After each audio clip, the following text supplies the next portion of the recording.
I am radically optimistic. Yeah. So there was a study done and they surveyed a million life insurance agents or really they surveyed the top 1% of the million life insurance agents. And the top 1%, the number one attribute that they had in common was optimism. Hmm. They had hope that it was always going to work out no matter what. Welcome back, friends. Today, I have with me the dynamic Cody Askins. His story is one of success from a very early age. He believes that anyone can achieve anything with the right mindset, tools, and the supportive community. He started in the insurance industry when he was just 20 years old, attending school full time and playing basketball. And he made it a goal of his life to make over six figures. And he did just that at that early age. And that was over a decade ago.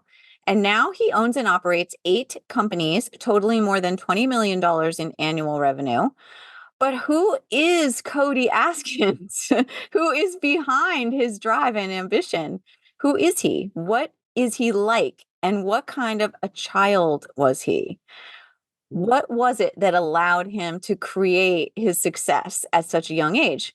He knows how to motivate a crowd and inspire people to take actions that really move the needle. And he's a great example of how you can make things happen in the world when you have the right goals and you believe in yourself above all else. So, welcome, Cody. Thank you so much, Mitzi. Super excited to be here. That's such an awesome intro. You're going to follow me around everywhere now. Okay. I will. I love this. um, I love the name of this, by the way, like blessings and lessons, right. blessings. I think that's so cool. As I think Yeah. back on my career, there's been so many blessings, but also so many lessons along the way. So I'm excited to share. Appreciate you having Yeah, me. that's right. And that's exactly why I'm doing this because everybody has those lessons and those blessings, and we could relate to one another and connect. That's how we all grow. And I know that's what you're all about, is like Sure. inspiring other people to grow. So I want to get into your life story, but let's start out with something deep. Okay.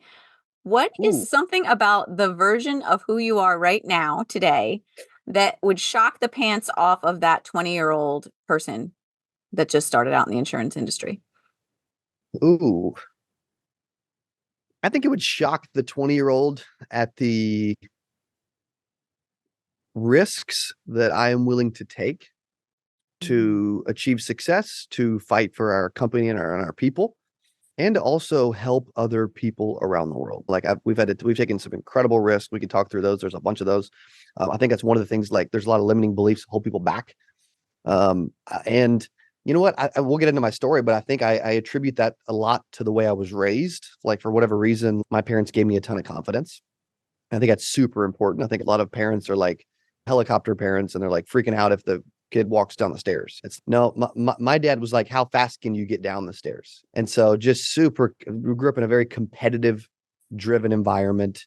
And I'll save some of that for a few minutes. But yeah, I would say just the amount of risk Okay. that I will take that maybe I wasn't always comfortable taking. All right, we're definitely getting into that because I think that's something that holds people back. And that's something really valuable for people to know, that watch somebody who could actually do it and then be able to emulate it and feel a little bit more safe doing it, seeing that it could work out. That's great. All right, Absolutely. so where were you born, Cody? I was born in Jonesboro, Arkansas. We lived in Wynne, Wyne, Arkansas, small town, like 8,000 people, about 45 minutes south of Jonesboro and about 50 minutes west of Memphis, Tennessee. Interesting. And so you Yeah. mentioned your family was inspiring to you and competitive. What did your family look like? Were there siblings? How did it look? Yep. So I have three younger sisters, two amazing Oh, parents, and three younger sisters who are mostly amazing and still are. I've grew up in a very, I grew up in a conservative environment, faith-based Christian environment. We always went to church.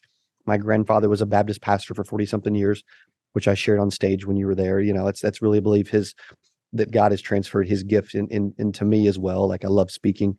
mhm. One of my biggest passions, one of the things I light up the most when I'm able to do.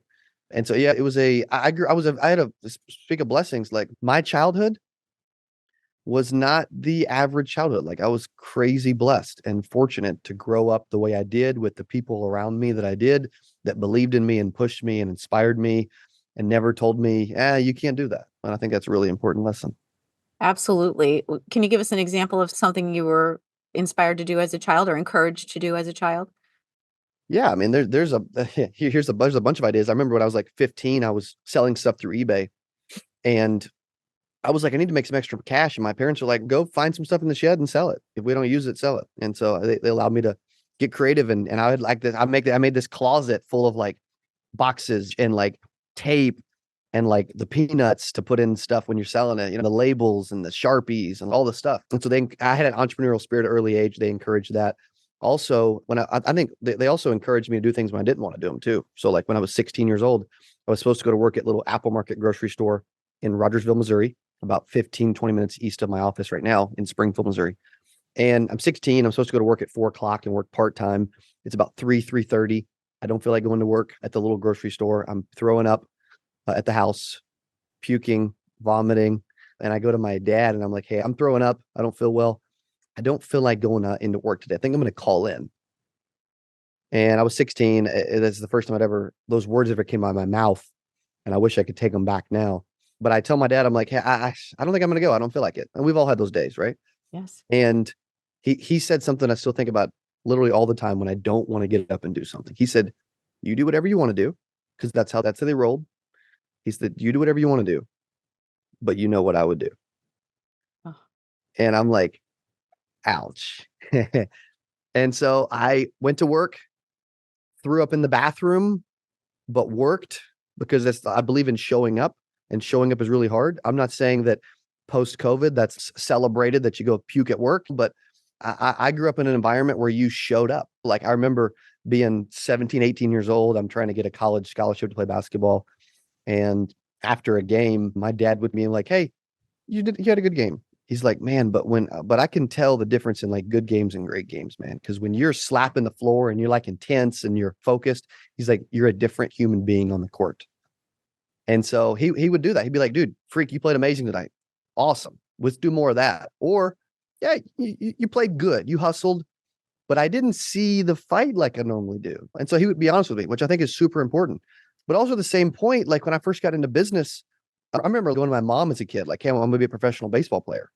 She never said, dude, that's a dumb idea. Like I shared a story about Steve Harvey when I was on stage, about how Steve Harvey, when he was 10 years old, his teacher said, hey, come to the front of the room and tell us what you want to be when you grow up. He did that. His head was down. He was walking slow. He was stuttering. And he's like, when I grow up, I want to be on TV. And the teacher's like, dude, shut up and go sit down. You can't even talk right. You're not going to be on TV. And really made fun of him publicly in front of the rest of the kids. And he remembers that moment so much that he mails a flat screen TV to that teacher every year at Christmas, right? Most parents will say those things and they'll kill dreams. Dude, my parents did not do that. And then to even add on to this, when I first got into insurance, I got my license and I go to my dad and I'm like, I'm starting to think about what I'm going to do my first year in sales. And he's, oh, you're going to make 6 figures for sure. I'm like looking around. I'm like, wait, me? Really? He's, yes, you're my son. You're freaking impressive. You're going to work your tail off. You're going to get good at this thing and you're going to make 100K. And I made 117 grand in 8 months while I was in college playing basketball at 20, making more money than all my professors, some of them combined, and fell in love with entrepreneurship and sales. And so belief, I think, is huge, right? That's a huge lesson. Belief, like if you don't believe you can do something, you will never achieve it. And they instilled a ton of belief in me, and that's transferred into my business career. Yeah, that's amazing. Having parents like that is such a blessing. When you were little, like say 5 years old, what did you want to be?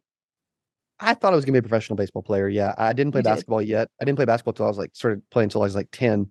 I played at a little Bible college, but yeah, when I was 5, I started playing T-ball when I was 3 or 4. So I started early. I was running around the house. I thought I'd be a professional baseball player, really. And when you switched over to basketball, did you have that same kind of ambition? I did. You know what? It's interesting. I don't know where this comes from, but I truly have a belief that whatever I touch has the ability to turn to gold. And not so that I can hoard all the gold, but I would love to be helping single moms and kids nowadays that are struggling with mental illness or don't have food, you know what I mean? Or like the backpack buddies thing that they do for kids nowadays in schools. Yeah, I was just somebody that like really had a ton of belief overall. And I think that's something a lot of people struggle with even today. And I struggle with from time to time too. I can't say that I'm perfect and every day's amazing and I'm super energetic and super excited and just a nice human being that is never negative. Nah, it's not true. But at the end of the day, I have a lot of belief in me that if I commit to something, and I believe this about everybody, every person on the planet, whatever you want to achieve, if you commit at it hard enough and long enough, there's no question you can achieve it. Like people say, also, it's just interrupt me if when you want me to stop, okay? Because I can just, for some Yeah, reason, no, keep going. all I right, have a comment, but when you're done. okay, I can keep going. So I'm not always the easiest person to interview. But I love this, by the way, and you're asking amazing questions, and I think that everybody should keep listening to this podcast because I think it's cool. What's crazy is we've built a YouTube channel to over 100,000 subscribers, which initially that sounds cool, but when you say it took 8 years and almost 3,000 videos, then people are like, oh, doesn't sound as cool, right? Dude, I believe if anybody put 8 years into building something and did it 3,000 times, like about a video a day for 8 years, then they would also build a big brand and a big podcast and a big channel and all this stuff. And most people don't believe that they're ever going to get there, and they fall short. Yeah, that's true. Right now, I have this book club, and in our book club right now, we're reading Carol Dweck's Mindset. So this book is all about growth mindset versus fixed mindset. And the Love it. one of the main principles that she talks about is that's how you get to success is hard work and time. And the third element is community, the right team around you. And I know you're big on that too. Those Yeah. are the three things. And she's studied millions of people with all of her research and books and things. So it's pretty cool. What about your student life? How were you as a student? Were you always a high achiever there too? I was smart, but I didn't apply myself at school. Like I could be the kid that didn't need to study, but could pass a test. Okay. Like I was naturally, I remember one time I was in actually this, I don't know why we were in the music room at this Christian school, faith Christian school in Spokane, Missouri. Dallas Keithley, who actually is a business partner of mine in one of our companies, was my principal back then and teacher of this little Huh. bitty Christian school. And it was a ACE, Accelerated Christian Education. It's one of those little Christian schools where you grade yourself. You go up to Oh. a scores table and grade your own work. It's really weird, but it worked okay for me, I guess. And I remember being in the music room and he drew up this like math problem that's like multifaceted. And like it took some thinking and like you had to answer this one to get this one, to get this one, to get this one. And that like would all piece together and it was complicated. And he wrote it on the board. He's like, okay, I know this will take a few minutes, but let's work through it. Let's think through it. And I was like, 172. And it was like hey, if you drove for 8 hours, you did all this stuff. It was very complicated, supposedly. I wish I remember what it was. There's no way that's right. That's way too quick. I'm like, dude, it's right. So they spend 3, 4, 5 minutes, whatever, doing the problem. He's holy freak, he was right. And so it's funny. He still shares that story today. But I work much harder at business and at sports than I ever did at school. Hmm. I don't know why that necessarily is. Here's an example, not a cool example, not a great example, but a good example, but not something I'm proud of. I got kicked out of English class in college my freshman year for plagiarism. Yeah, which Ooh. is not good. And you're not supposed to plagiarize in school. But what's interesting about that is you can plagiarize like crazy in business. Like when you started a podcast, I guarantee you started watching people who had cool podcasts or people you listened to and started learning and emulating your style and your podcast by learning from others.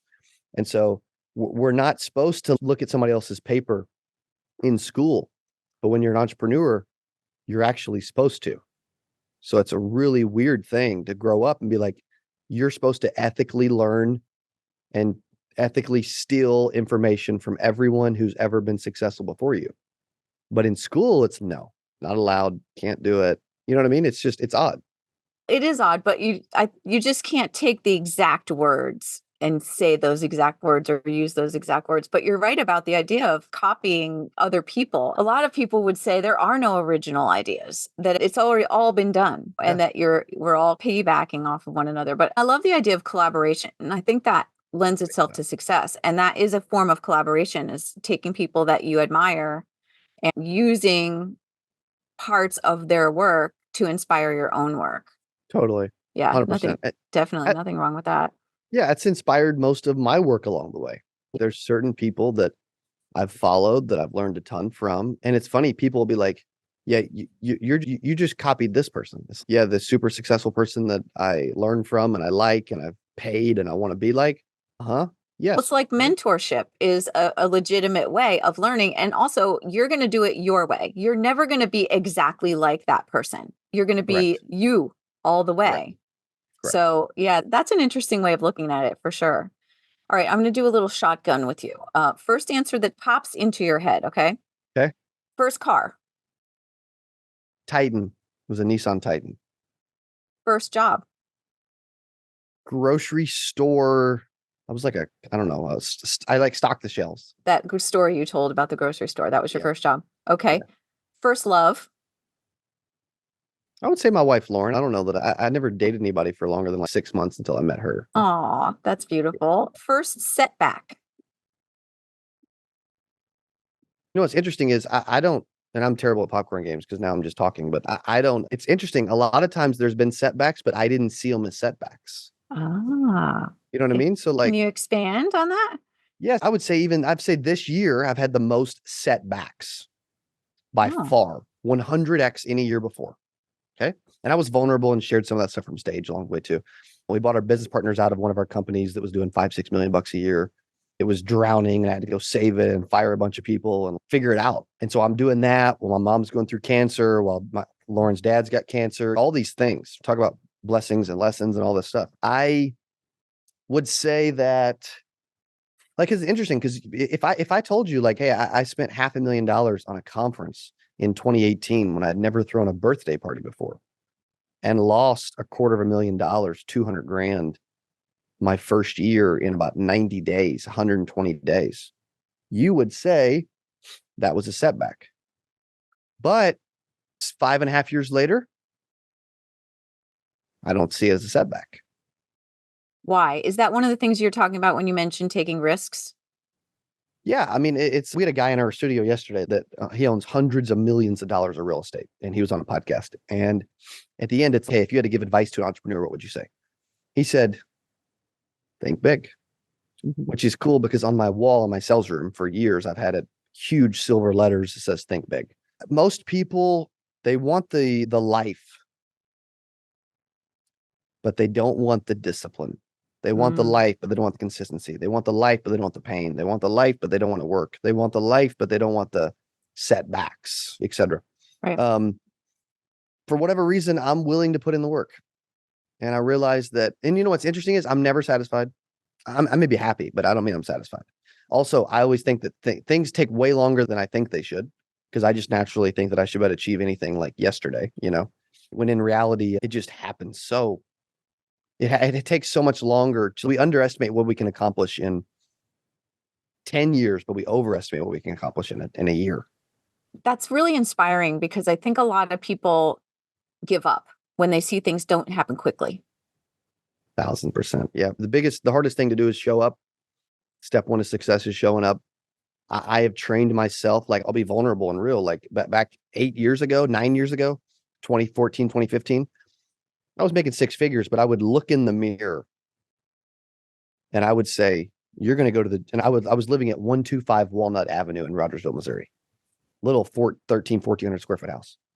And I would look in the mirror and say, you're going to go to the gym in the morning, be Sunday night, 8 o'clock. You're going to get up 5 o'clock. You're going to the gym. I'd be like, okay, yes, sir. As I'm talking to myself in the mirror. And then and what's crazy is I could open the blinds in my bedroom, master bedroom, wasn't very master, but master bedroom. And I could see the back of the gym about a quarter of a mile away, max, probably closer than that. Ask me how many times I went to the gym. I didn't.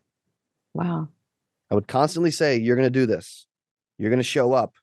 You're going to go do this thing that you know you need to do. You're going to do the thing you don't want to do. You're going to, nope. I was a hypocrite. I would lie to myself. The easiest person in the world to lie to is you. I would not show up. Now I've only got where I'm at today because I broke that habitual, terrible habit. And now today, when I say, Cody, you're going to get up at 5 a.m. and go to the gym, I do. So you stopped letting yourself down, is what I'm hearing. 1,000%. 1,000%. Now I feel like I still let myself down all the time, only in that, like, I feel like I should be way farther ahead. Like, I know that's some of the audience members can relate to that. Some of them can't. I feel like I'm screwing up like a $100 million company just because I'm like a dummy. You know what I mean? Like I just don't think I'm that smart. I just think I'm just creative and work hard and will take risk. But I do at the end of the day think I will do what most people won't do. Do you really think of yourself as a dummy?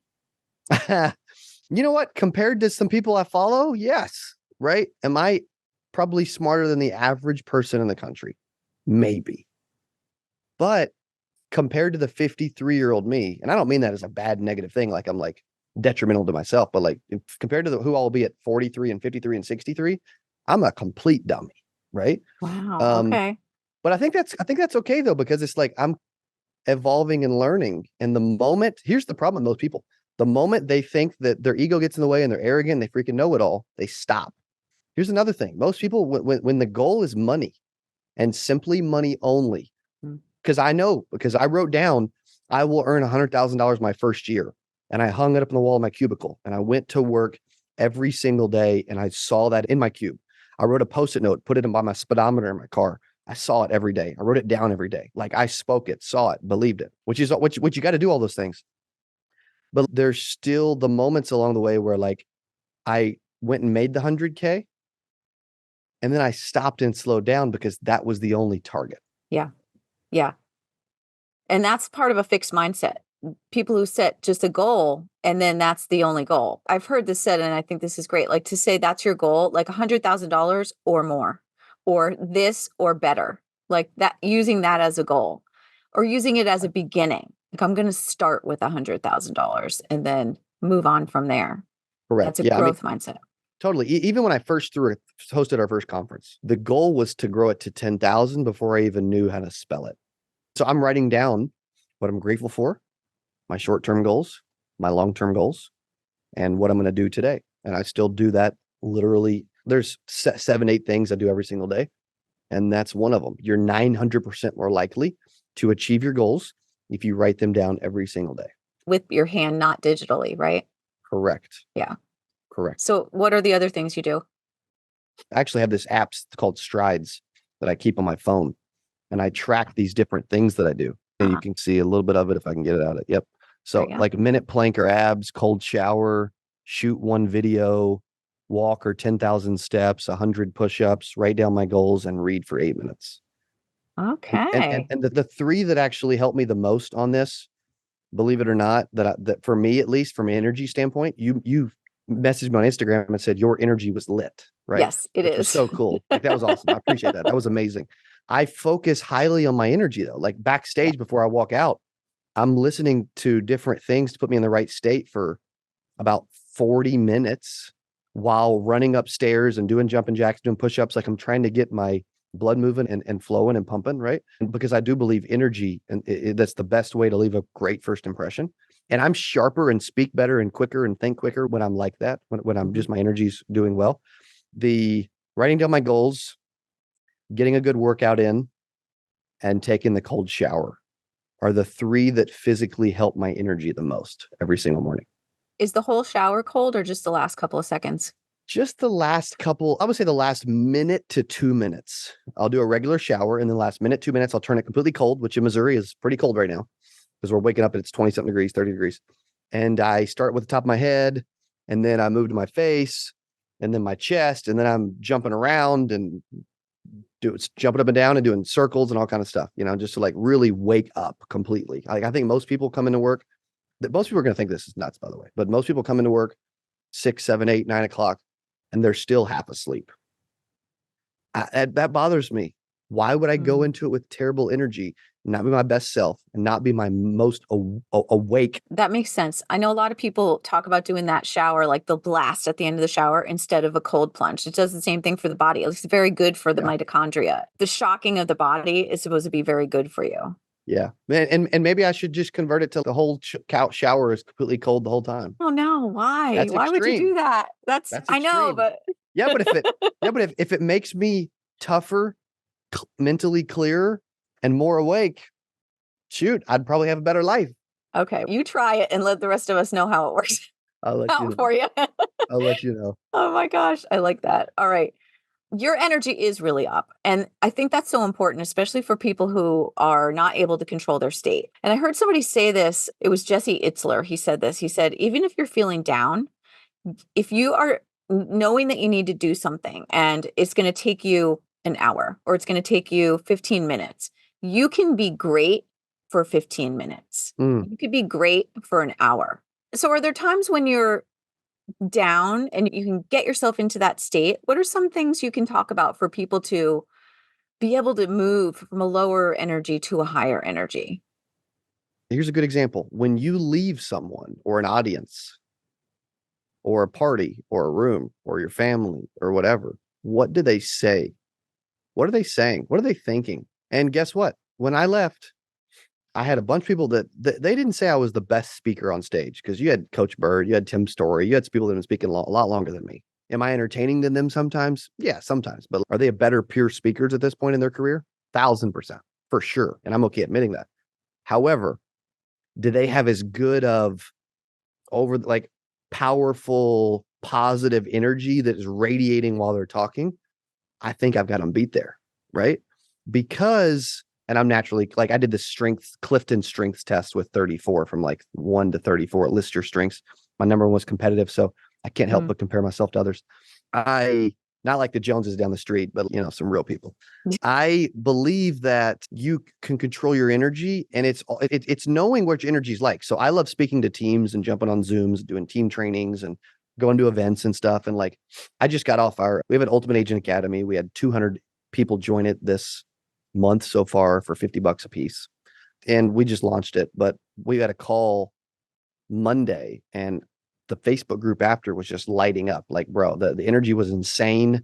It was emotional. I was crying. I never thought I would, my first Zoom call with you guys, never thought that like I would be this motivated and inspired and, touched. Then when that happens, I know my energy was right. And there's been so many times in my career where I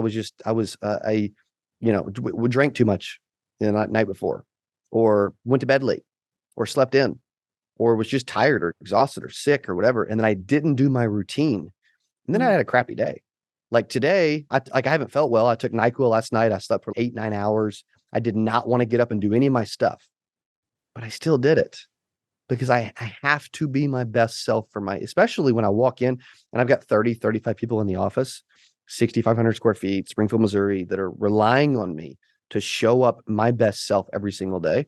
And guess what? When they don't show up as their best self, I call them out, because I'm a leader that wants to lead from the front, that wants to be my best self, but that also wants to help others be their best self too. Yeah.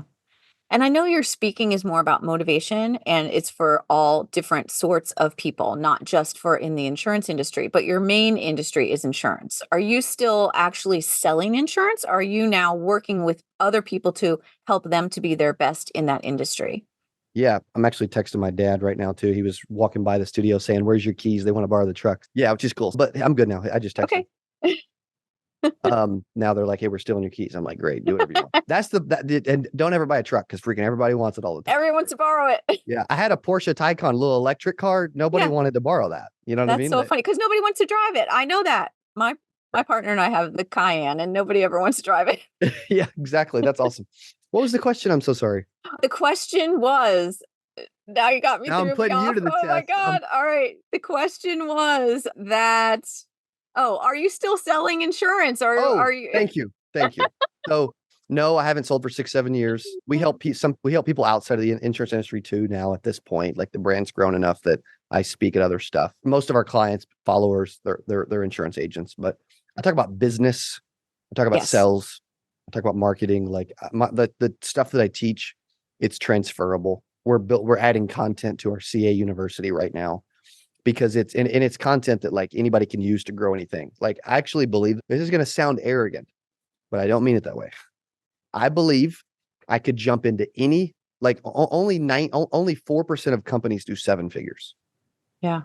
I believe I could jump into any company on the planet and within 90 days turn it into a 7-figure company. You do. Right? That's extreme.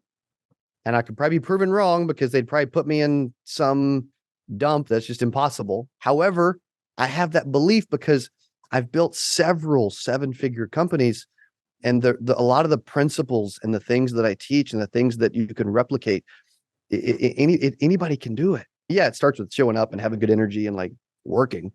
I'm a numbers guy. A lot of business is numbers, and then you're scaling. Like we have this concept called 8%. This conference that we do, we host about 1,000 to 2,000 business owners in a 3-day period. And it's called 8% because, and it started out about insurance. It's grown above that, but 92% of businesses fail to scale. Like the Economic Times put that out. And I'm like, oh, that's good. And that's where the 8% concept comes from. It's like, dude, if you have an idea, let's grow it. Let's scale it. Let's bring people into the fold. Let's not be a solopreneur anymore. Who's more selfish? Like the person that has nobody on their team, or Elon, who employs hundreds of thousands of people, the person that can't employ anybody, right? So that's where I feel like our content, what we do, is breaking out of just insurance because of the brand growing. Absolutely. But all of those skills are transferable, like as you said. So what's the first thing that you would say to somebody who wants to grow? Yeah, first thing I would like, I audit constantly. Like, how can I grow? Like, Mhm. here's one of the best ways to do it is, hey, what is working? This is working. Okay. How do we throw some fuel on that? If I were to audit, like I audited our marketing company when I bought it from my partner. I was like, okay, this is profitable. This is not. Let's lean into that and let's shoot that. This department is not profitable. Then let's get rid of the whole department. Like, I think a lot of people treat businesses like family or charities, and they say people over profits, which is like a cool thing to say. It's a cliched, fun thing to say. But if there are no profits, how many people can there actually be? It's just weird. And so, and like, here's an example. The HR director of Netflix said, stop saying you're a freaking family environment.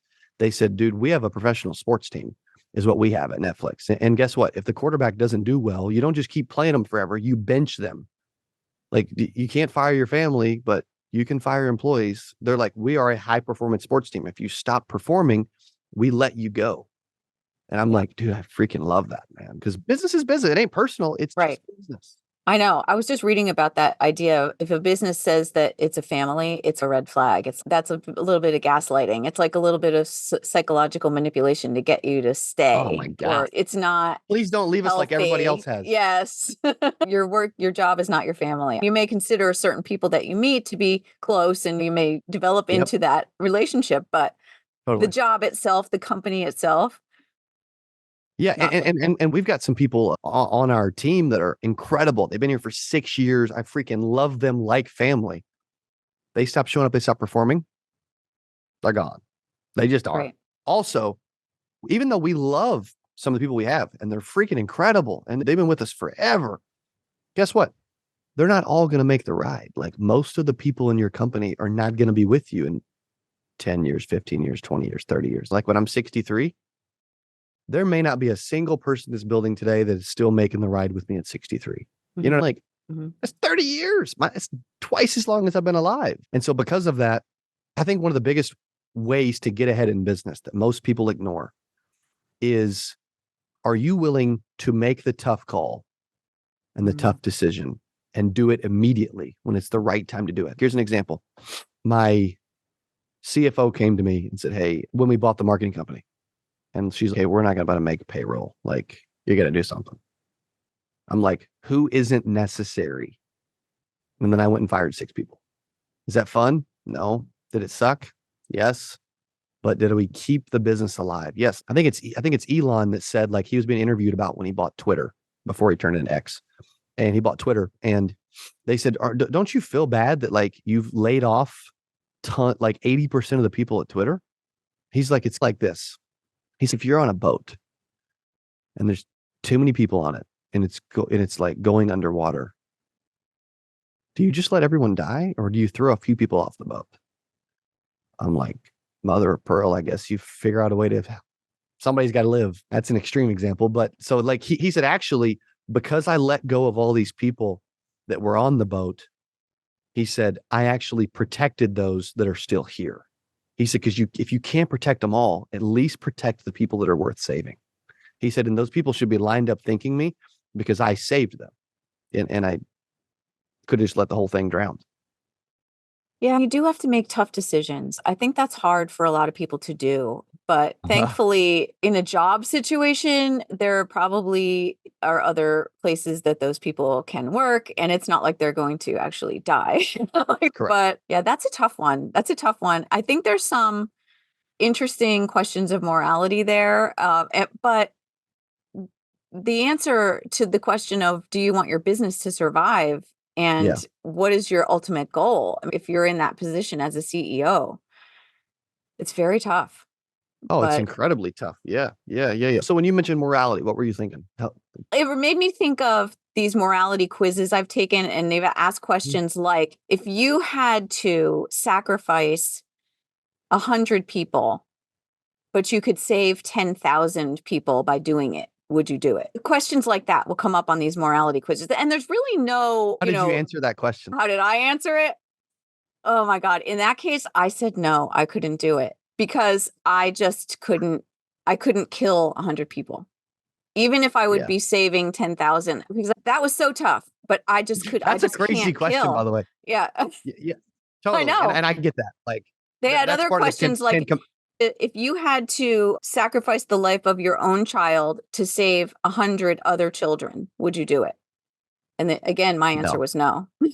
My answer would be yes to the first one before the second Well, one. I can yeah, promise you that. it's a But really I'm not saying interesting like, thing. yeah, and the 10 Commandments is like, thou shalt not kill, So Yes, it's like, yes, you know what? If God wants to save 10,000 and kill 100, he will, But that's right. I don't know. But Or is my that my first, decision? I don't know. It's such an interesting thing. And maybe there are some circumstances where I would answer differently to that question. I'm not in that sure. position. So it's hard to really Thankfully, I know, like it's hard to say what would I do. You can think that you know what you would do, yeah, but do you really until you're right. put in that position? And same thing what you're saying with the CEO. You could think, oh, I wouldn't want to fire all those people. You could think, oh, Elon, you're an asshole. But on the other hand, you're not Elon.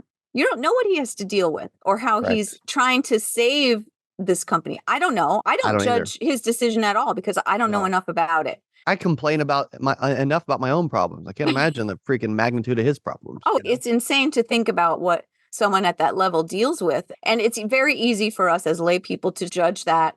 But I don't think that judgment is the way that we solve problems. The way that we solve problems is by understanding the actual things that go into making those types of decisions. And so that's what you're talking about. Is that Correct. Yeah. there are a lot of things to consider that we just can't even fathom. It's just lay people.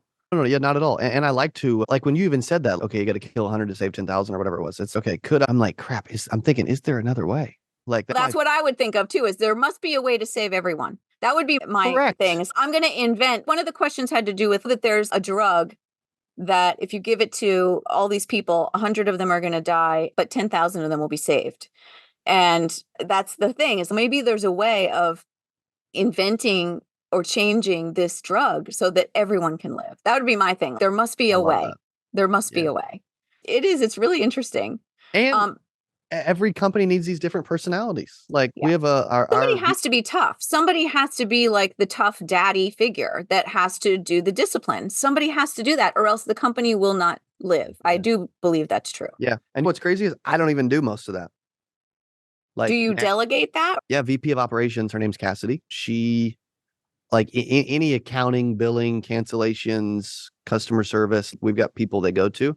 Because I'm honestly, when it comes to certain things, I'm very sympathetic and soft. I'll Yeah. give in. Yeah, that would be me too. I wouldn't be able to do those tough things, I don't think. I shouldn't say that. I don't know because I'm not in that position. That's what I'm It's saying. tough because people build relationships with me, and then they take advantage of the relationship. And so Oh, the team tries to insulate me from that yeah. because they know that. Okay, I'll give you an example.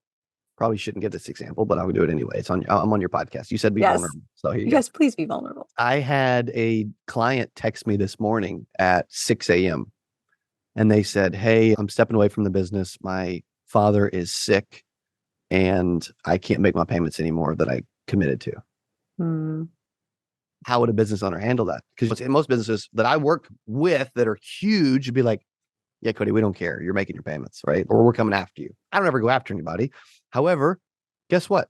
My mom has cancer. I'm not stepping away from my business. I'm leaning in and help my business grow while also spending my time with my mom and checking my mom. I also don't use relationships or my mom's cancer to get out of a commitment that I made. Because that's not how I roll, right? But I get put in those weird, freaking tough decisions all the time, like that. Yeah. But I So still have a heart at the what same did you do? What time. did you say? I will read what I said. How about that? Okay. I'll give you the real raw response. Okay. Okay. I said, "Hey, buddy, good morning. I'm so sorry to hear about your father. I can understand because as my mom has cancer, and it's so tough seeing her go through that. I appreciate you wanting to honor your commitments, as I always do the same, no matter what. I'll get with the accounting team so they can present you some options. I'm sending prayers and love your way. Okay. And then I'm going to delegate it, and then they're going to do whatever they want to do, really. Yeah. Because at the end of the day, they only come to me. It's interesting if they don't have my cell phone number. Like myself, everybody has my cell phone number, and I think that's good, but I also think it's bad because then they end up like I'll get texted insane times throughout the day with the craziest asks. Okay, do you have 3 minutes? It's 9:47 on a Saturday. It's like, no, I don't have 3 minutes. What are you talking about? You don't even pay me. You know what I mean? But so because of that, I'm learning how to get these different people in place to insulate me because these people, these bigger people that I follow, dude, when I need something small, I don't go to them. I go to their team. You don't text Tony Robbins. I wish I had his number to even think about that, but you don't. Nobody texts Tony Robbins, but everybody, Right. but I've built this company, this personal brand based around me being in the middle of everything. Yeah. Which honestly, as a business lesson, is not ideal because it's not scalable. Sure, we'll do $7 to $8 million this year in just this Cody Askins LLC/marketing company, right? I don't include the insurance agency or some of the real estate or a couple of other ventures. Just this. That sounds cool. But right now, it's not going to 12 million, 24 million, 36 million, 48 million, 70 to 80 million because I'm too much in the weeds of everything and I'm a control freak and I need to delegate better. We have all these amazing people that are really talented. And that's a flaw, like how most businesses never get to 7 figures and most businesses fail. Is that because they don't have a team to help to delegate things to? I would say that's why that's one of the biggest reasons why they don't scale. Yes. So I coach a lot of entrepreneurs that are making $250,000, $500,000, 600 grand, and they're control freaks and they're doing it all and they won't delegate. I delegate better than the average person I know, but there's still additional levels to my delegation of what I'm doing. However, there's so many people that I coach, do business coaching one-on-one with, and I analyze what they're doing. And it's like, dude, you brought in 500,000, you profited 400,000 and you paid yourself all of it. Do you want to do that forever? Or do you want to actually build a real company? Mm. And they're like, if they're 62, they may be like, I just want to do this forever. Dude, amazing. You made the decision for your company. That's what you should do. Or if they're like 47, they're like, yeah, no, I'm working like 80, 90 hours. I'm freaking tired of this. And I'm handling every customer service call, every inbound call, every email, every complaint, every sell, every fax, et cetera. And I'm like, you're never going to get to $1 million doing it on your own. Mm-hmm. And so that is one of the biggest components of not scaling. Yes. Yeah. This is real talk. Everybody says they want to make $1 million, but do they want to do what it takes? And so I like that you're being real about it. It's raw and it's difficult, but you're being real about it. One of the things you said was it can't be all about the money. And I know we've been talking a lot about money, but what do you mean by that it can't be all about the money? So if it's all about money, when I get the money, I'll slow down and stop. I can tell you this. I get more energy and enjoyment and excitement doing this than sitting at home at 3:00 on a Saturday, eating wheat thins and watching Game of Thrones. I just do. And I think I'm wired that way. I love the journey. I love this. I love going through the lessons, right? Mm-hmm. However, I made 100 grand my first 8 months in sales. I fell in love with it, but then I slowed down and I took 4 months off. That's because the goal wasn't big enough. It was too small. And then I reached it and it was like, now what? I'm like, is this it? Is my life over? Like, instead of now I feel like I'm just chasing something different. I'm not chasing money. Would I love to be a billionaire one day? Yeah. Why not? I would. I think it's possible. How, even though most people never reach that status, again, belief. Yeah, it's Yeah. extreme. Most people are like, yeah, you're never going to reach it. You may be right. I may not, but it's not money as much as it is. I want to be able, I want to help millions of people around the world. I want to give them energy. I want to give them inspiration. I want to provide hope. I want to speak life into them. I want them to realize that they were created by an amazing God to do something incredible with their life that they may not even see. And most of the time, we can't even see our full potential. Like Cody Askins at 63, I can't even fathom who he's going to be. Lord willing, I'm still alive. I can't even fathom who he's going to be. Guess what? Uh, Even when I was 20, you asked me earlier, like, what would you say to your 20-year-old? Like, at 33 now, I didn't envision I would be where I'm at anyway. Like, I don't even feel like people are like, man, I was talking to a guy earlier. He's like, man, dude, you have a big audience and over 100,000 subscribers on YouTube and speaking all the time. And you have big events. You spend $1 million on your conference. And I'm like, yeah, but I still feel like I'm not doing enough. It's because you have a growth mindset. You have what Carol Dweck calls a growth mindset to the extreme. Like you're an extreme example of that. But that's really cool. It's really fun to watch you and see how you tick because, a lot of people don't have that. So you're the type of person who is really inspiring because of that. All right. So Yes. can you just go through a couple of your biggest lessons that you've learned in life? Oh, that's good. Biggest lessons. I actually was writing something down the other day of just like my kind of like rules of life and business, so to speak. So I'll go through those if I can. Yes, definitely. The first one that I put in my notes was I am radically optimistic. Yeah. So there was a study done and they surveyed a million life insurance agents or really they surveyed the top 1% of the million life insurance agents. And the top 1%, the number one attribute that they had in common was optimism. Mm. They had hope that it was always going to work out no matter what, right? I'm in crazy optimistic. Now, can I get dark and negative and I mean, whatever? Yes. However, I truly believe I'm always going to figure it out. I'm always going to make it through. I'm always going to save the boat. I'm always going to finish the race. Second is I do believe in making bold claims, but I believe in backing them up. Mm. Most people are afraid to ever get anyone's attention because they're like, then I got to do the work. No, dude, I'll do the work. And if I'm like, I believe I can, like one of the shows we're thinking about doing, like we do a show called Ultimate Agent Contest, where we take 7 insurance agents and we put them in a contest and we mic them up all day. And it's on our YouTube channel. And we have GoPros in their cars, GoPros at their desk, like we're helping them sell, et cetera. We have eliminations and challenges. Episode 4 actually airs tonight at the time we're recording this. By the time this comes out, the whole season will be out, season 2. And they won $121,000 in cash and prizes for the winner from this week-long crazy insurance reality show, right? It's wild. We have 3 full-time videographers. They run CA studios. They're freaking incredible. And I share that because we do those things, but we actually execute. Like one of the things I'm thinking about doing next year is I'm thinking about doing like a business type show where I go actually jump into a business and help them see a bigger future for their company in some way. Like those are ideas around that. So I think I'm willing to make some bold claims along the way, and I have for sure. Third is promote yourself constantly. Mm. And I radically promote everything we do all the time. And I'm a natural born promoter, probably if anything else, which is huge. Also, big rule is do what you don't want to do. There's a bunch of people in the world that are like, don't do the stuff you don't want to do. Only do what you love. It's going to be fine. You'll make it. You'll be you'll be okay. It's like, no, that's not how life works, man. Like I got good at something I didn't like because I showed up and did it. So do what you don't want to do. Put your money in. You're the best investment. When you have an early amount of money, it's got to go in. You need coaching and skills, right? Coaching Yeah. and training, both. And they're separate. They're different. And then the last one is life is short. Take the risk. You can literally recover from just about anything. So. Yeah, that's so true. And then belief. Yes. Dude, you should believe in you more than anyone else. Yeah, there's a lot to be said for the power of belief. You have to believe in the power of belief.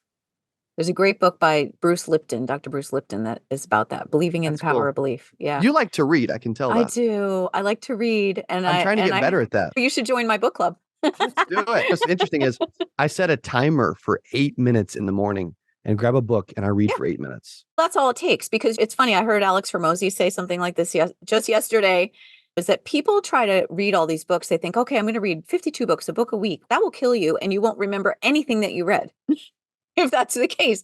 So you have to really digest your book and you have to take it to the level of creating new action from it. And that's what Hmm. people are, lacking when they read. But if you're only reading a certain amount of the book every day, you're really going to be able to absorb it. And then you could think, okay, what did I learn from that? How am I going to implement that in my life today?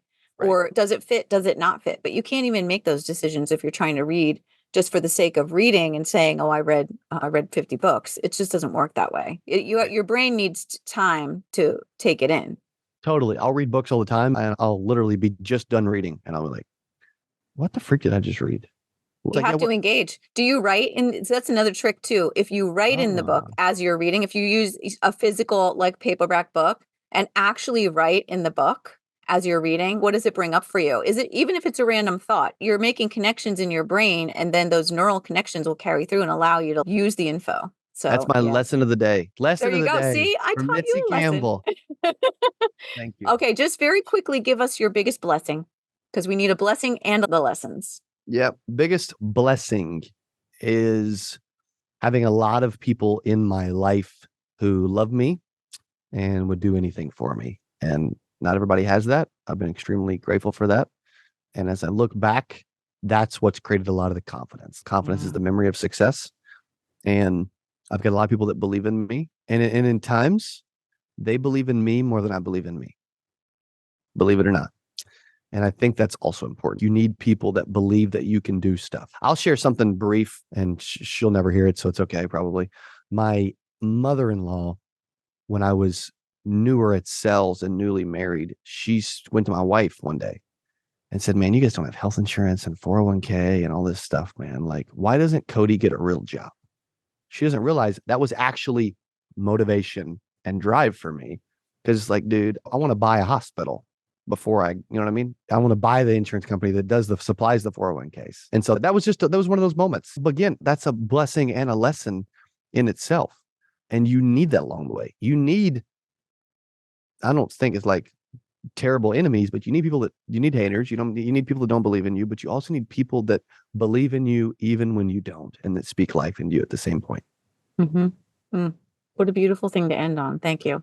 Thank you. You're awesome. Appreciate you. Yeah, thank you so much for being here. You're very welcome. It was awesome. Great, phenomenal podcast.